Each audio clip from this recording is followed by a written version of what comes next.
Kira tak ada kawan, ada geng. Tapi pada sunyi. Dalam mata kosong.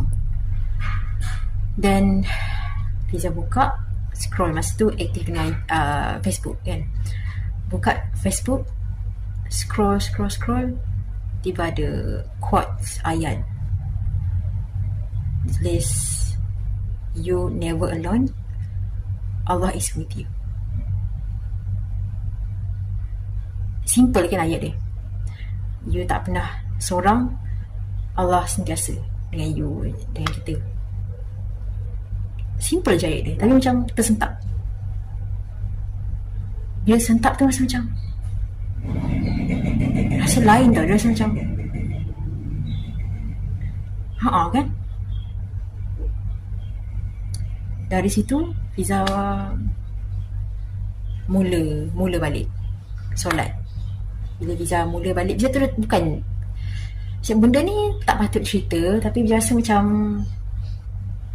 pengajaran untuk orang lain juga. Sebab benda lama. Okay, lama dah benda.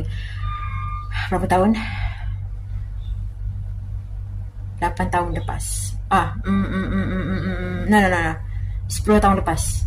10 tahun lepas. Ya, 10 tahun lepas.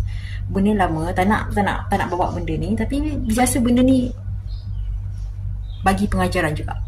Okay, untuk you ataupun untuk orang untuk orang sebelah you, untuk orang belakang you. Siapa yang dah tengok sekarang ni, yakin mesti message ni untuk seseorang. Okay, abaikan suara tu sebab sekarang Fiza dekat rumah parents. Okay, rumah parents kat sini banyak ada yelah jiran-jiran, ada anjing semua tu kan, kucing, so bising sikit. Tapi yang penting message dengar kan, yang penting sampai kan. So bila Fiza scroll, macam dia macam tak tahu lah kan nak kata kebetulan. No, tak rasa kebetulan. Dia memang message macam tu. Biasa Fiza buka Facebook, scroll, semua macam quotes, ayat-ayat, Allah is with you, you're not alone. So macam-macam lagi lah. Ni kalau